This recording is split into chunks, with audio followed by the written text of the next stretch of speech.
Hello guys, আসসালামু আলাইকুম। দেখেন সবাই গাছের মধ্যে অলরেডি খেজুর পাইকে রয়েছে। তো আমি এখান থেকে পারার চেষ্টা করতেছি আমি নিজেই। এই যে পাকা খেজুর খাওয়ার সৌভাগ্যই আলাদা।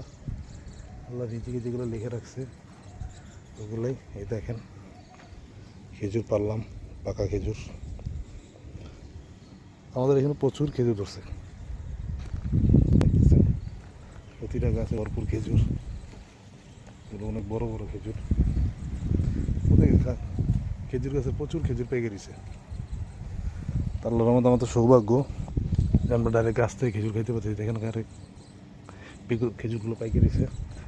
আর আমরা যেখানে থাকি আল্লাহ রহমত, সুন্দর একটা মসজিদ, সাথে আমাদের ব্যবসা বাণিজ্য এবং আমরা যেখানে চাকরি করি সব এখানে। তা আল্লাহর রহমতে মনে করেন